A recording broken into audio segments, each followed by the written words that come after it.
nakakahiya. Uy, this is ano, pako. This pako. Ay, hindi po to bakain na pako. Yung pako kasi normally nasa ano yan, sa riverbanks. Riverbanks. Yung kikita nyo may mga uling, may mga kahoy. Kasi dito sa November 1, yung All Souls Day, lahat ng ano lalagyan nila ng maliliit na bonfire. Tapos sabay-sabay nilang sisindihan. Instead of kandila. Yung iba, nagagamit na pa rin ng kandila, pero yung kandila kasi dito kapag November 1, mahangin. Kaya kapag kandila ang ginamit mo, madali siyang mamamatay. Yeah. Okay. Bonfire naman. So, nagbo-bonfire sila. That one. Hello po. Okay. Ashtana, what a lovely day. It's so sunny day. Sakto kayong panahon. Naabot namin nga sa Sagada hanging coffin. So, spontaneous ra kayo namong lakaw, guys. Kay wajan may plano na muanhi. So, this is the same day that we, from Apo Wangod, this is the day na mapauli nami. So, pag pauli na mo, na wa man mi nag-breakfast kanto nila Apo Wangod, diba? So, pag uli na mo, nanadyan mi nga ni sa Sagada, naka-drop by mi nga to sa Heritage Coffee Shop. So, we enjoyed our breakfast nga to, and then that's yun mauna sa previous na ko na video katong naay rice terraces dud sa ilahang view, sa deck view nila. So mao to pag search na mo aning Sagada hanging coffin, it's 20 to 30 minutes drive ra from the Heritage Coffee Shop. So why not, diba? So it's our opportunity to come and visit. So amo din gi-drive, amo din gi-adto, alatol dayon ang mga pegs. So pag search na mo, pag abot na mo, gi-search na mo through Google Map, and then pag abot na mo nganhi, ang first nimong ang entrance ani nila is ang ilahang Anglican Church. Og na sila dako nga to na parking area. So, padung na tayo mo park, yan, na may bayad sa pag-parking. Ngayon din si ate na kanang nanamay ka ng environmental fee, nanamay tourist guide, wala man mi kay, wala man mi kabaw na naaday, inana, di ay. So, iyabing gigayran. So, ato mi sa tourist office. So, ang tourist office nila is just like 2 to 3 minutes away sa church area. So, pag adto na mo nga to, nagbayad din mi sa environmental fee, ana kanang nana sila brochure. So, naghan day sila package sa tour. So, ang among gipilian ni is Eco Valley Tour kasi ang main thing na dyan na mo is amo raning laagon ang kaning ang hanging coffin. So, that's 300 pesos. So, mauna niya. Human, na sila lista nga to sa mga agent, na imong accredited agent na matawgan nimo for tours. So, tawag. Na uban na wala na ning tubag niya. Pag tawag na mo na ning tubag. British ang ning tubag. So, mo to niya. Human, gisenday niya si Kuya Cyril na mo. So, nag-meet up rami ni Kuya Cyril. Dito na sa tao, nag-what rami nga to. Nya, human, balik ni Kuya Cyril. O sige, balik ta nga to sa church. So, ang ila ding Anglican Church, this is a Church of England. So, maujo ni ang first religion na ning adto sa Sagada. Mo nang mostly percentage daw sa mga munalupyo sa kanang Sagada is Anglicans. So, mao na siya niya. Human, mao to kuan nami ngadto, nag-park nami ngadto. So, appreciated kay na ako ingon si Kuya Cyril na ang mga dan ba kay appreciate kay na akong dan, nindot na kayong dan. So, kay before mining anhi, reklamo niya ako kauban si Mimi na kuan kayo, bati ko no kay dan, ana-ana. So, gikan daw from President Gloria Macapagal, ang iyaha daw focus jud is ang dalan. So, in terms sa dalan, guys, perfect kay dalan. Ang highway, wala jud problema. Until daw kay kay President kinsa ni si Duterte. Hindi siya na ano So, sa mauna bagyo, ilang kuya? focus ni Hindi siya Gloria ni nasira sa Duterte bagyo? ang pagpanindot sa dalan. So, tanawa karon sa kare pasulod siya na na ano kay nung ni mga Bat latest na sa mga bagyo. sementado, sakto Ano kayo naman? kay daghan kay tourist na moanhi. So, it's Ito not talaga just si the Ira foreigners, Grace Falls, ano to? pero daghan na sad Old school, kayong sabi mga niya, sira na daw Pilipino yan sa like bagyo. us na ano mo bakasyon inana. So, Sabi mang-ingling pa nyo, niya medyo nung tag kay ano rin kay maglaglaag, Opo inani. na, Apo So, mo 100. ninindot na Huwag kayo ganun kasi and yung ano daw. what Ay, you di, papunta hassle pala ng Baguio. Sabi niya, kusog ra wag jud og doon kasi nindot yung na ano, tukod ra jud ang daanan, kailangan. yung Kinanhoy, doon na, And grabe mo ha. na ning part na makita na Mas grabe pa makuan na yung namo ang hanging papunta ng bridge. kay So, Wangud. hanging bridge sige Mas lang kung grabe pa hanging bridge. ngayon. Ang hanging Kaysa yung Kinanhoy. coffins. Para lang ano yan, parang busay lang yan sa Cebu. Buzay. Yes. Oh my God, guys. So, papaba na tayo. We're going to see the the hanging coffins. So, for 14 years, wala na daw masyadong naglilibing dito. Traditional ano yan kuya, like sa tribe nyo dito sa ano? Ganyan? Or everyone can Yun actually yung mga naunang nalagay. Yan yung mga more than 100 years na. Oh, 100 years na yung mga Kaya yan. kung nakikita nyo, kakulay na rin niya yung bato. Oo. Kasi ang dating ginagawa nila, naghahanap sila ng mga crevices Ha? Promises sa mga bato. Ah, Tapos doon nila sinusuksok. yun. Hindi katulad sa kabila na, doon sa kabila kasi, inainahang. bubutasan nila yung wall, tapos lalagyan na ng dalawang metal peg. Tapos Tapos ipapatong doon na. nila, ipapatong. Okay. Eto, mas tumatagal kasi ito kasi ano, yung temperature sa loob ng Yeah. crevices, yun ang tumutulong na nagre-preserve sa coffin. Oh. At saka yung nagiging petrified na kasi, yung dust na nanggagaling dun sa limestone, na dumidikit dun sa mga ano, sa coffins. Yun din ang tumutulong na mag-preserve sa coffin. Okay. Wow, meron dun oh. Hindi na masyadong nakikita no. Kasi nga iyan nila sa nakakulay na ng stone. Pero kakulay na ng stone. Wow. Sobrang English ni Kuya. Pa-translate nga guys. So everyone, kuya, pwedeng mag-living dito before. Or may specific, May specific tribe na lang ganyan-ganyan. Iisa lang ang tribe dito. Isa. Apply tribe. Ano Kuya? Apply tribe. Apply tribe. Yung mass grave sites dito dati, yung mga entrances ng cave. Oh. Pero yung dito na area, yung doon, actually yung mga elders lang. Okay. Elders.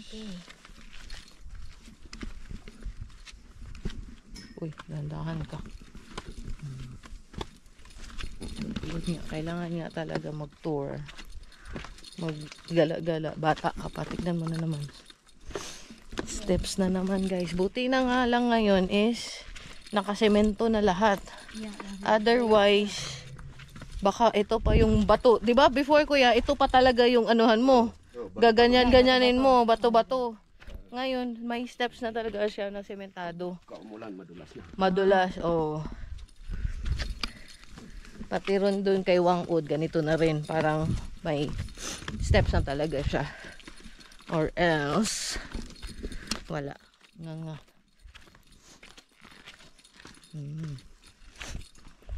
So, para siyang ganyan, guys. Oh, yan. Tapos, pinapasukan nito ng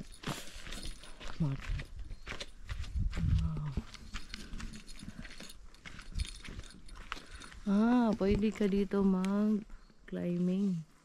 Oh, yan siya oh. Climb for only 500. Dito ka, Benley. Pumunta ka dito, Benley. Benley lang may ano pa yan eh. Accredited climbing eh. Wall climbing. Mountain climbers. Wow. Rock climbing. Dito mag-rock climbing. For beginners, kikita nyo yung gitna, may mga rope may mga bakal na. bolts. Yan Ah. yung top roping, advanced. Ah, okay. Wow, lupit. Try natin.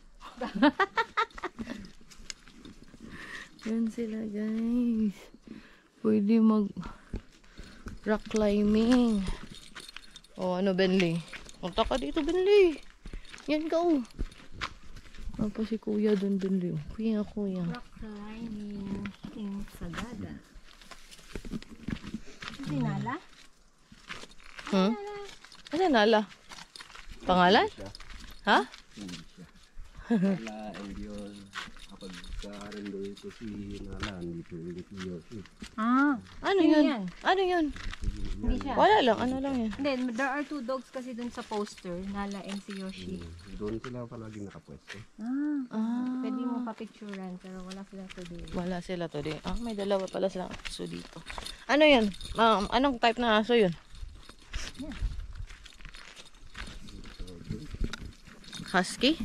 No, yung ganyan din. Ganyan rin na ano? Din yan. Din yan. Ah. Golden Retriever ba yan siya? Hindi, uy. Hindi yan golden retriever. Labrador. Labrador. Labrador ba yun, kuya? Or mix na? Mix na yan. Yung yan, mix na yan. Ah, mix na yan nga. Kaya yung nagpapapicture doon. Ah, Labrador yun na aso. Ah, okay. Nala and Yoshi. Wala sila ngayon eh. Rest day nila daw ngayon, Thursday. Ano, steps. So, kung kasama natin si Nars dito, wala. Stay po tayo, mga pay tayo dun. Hindi tayo makakala dun. Sobra si Nars. Lolo Nars. Talaga rin. Dito yung normally nakikita yung mga coffee farms. Ah, coffee farms.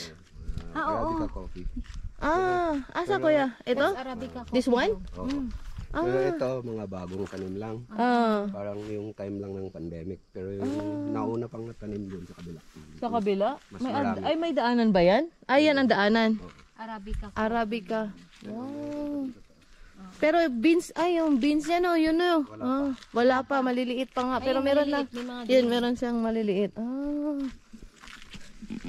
Yan ang Arabica. Tignan nga natin. Babain natin mamaya. Ito na guys. Ito na. Ito mga cave na to. Dito sila nagmimisa before kuya? Ha? Na, hindi na sila nag sa misa. Ay, okay. Kasi doon sa bahay may traditional rituals din na gagawin Bago pa po dadalhin dito. Oo. Mm. Pero yung ilalagay doon sa cemetery, Mm. yun ang imimisa nila sa simbahan. Kasi Sa simbahan. Ah, okay. dito parang may ritual lang or dasal ganun. Ah, so mostly mga tao dito is yung ano to? Yung religion na, yung, ano yan? Ano yung religion na yun? Artican? Parang ano yun? English church? Mostly mga tao dito. Anglican. Anglican. Ah, mostly mga tao dito. Oo. Religion nila. Kasi nauna kasi yung Anglican 1904 nandito na yung mga American missionaries. Ah, okay. American Pero missionary. actually 1901 nandito na sila sa Philippines. Oo. Doon na sila sa Manila and Cebu. Oh, ba? Ang lamig na oh. Ang lamig dito. Ang lamig ng bato. Anglican.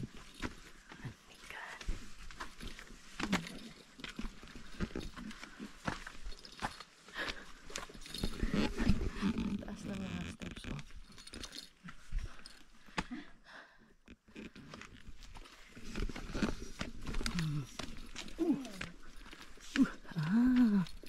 Ito na.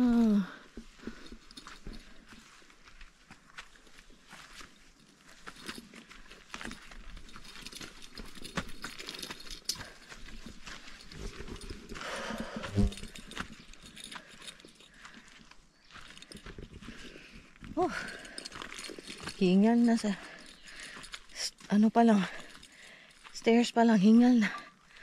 Oh my gosh, ito na siya. So mga elders ang nakalibing dito Tagal na daw to guys. 100 years. Ito actually yung mga pinaka-recent na. Pinaka-recent na to? Oo. But recent, ilang years na yung recent na yan? Dito, nag-start silang naglalagay dito mga 1960s. 1960s. 1960s. Wala rin doon sa kabila. Oh. Marami din dyan. Hundreds na yun. Oo. Wow. Ba't may mga maliliit kuya? Or mga buto na lang yan? Fetal position. Ay, naka-fetal position sila? Yung older practice kasi, the day before the burial, ipapaupo nila yung corpse dun sa chair, dun sa entrance ng bahay. That's the time they declare that person officially dead. Okay. And then, that time, pupunta rin na rin sila dito para i-prepare na rin yung mga ano dito.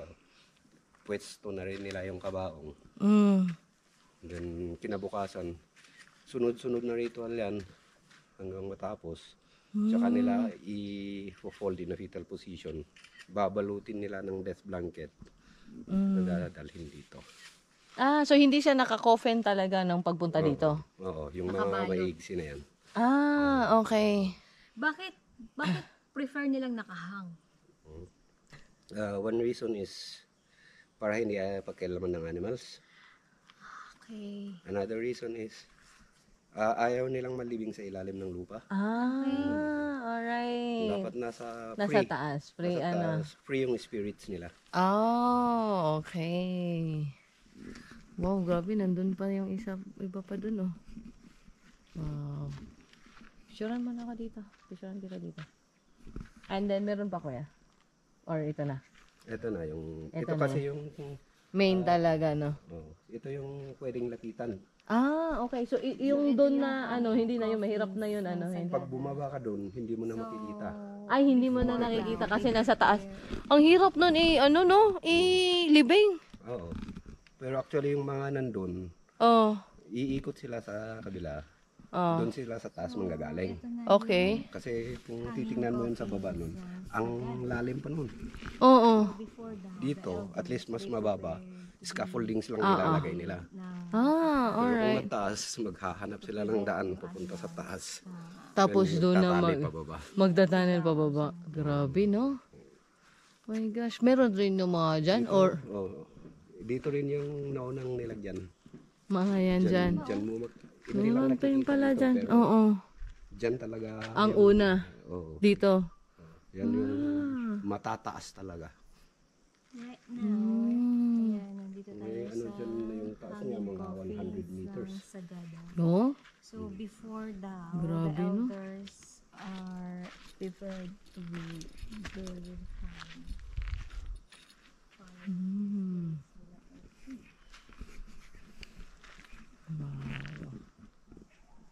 Amazing. Amazing history.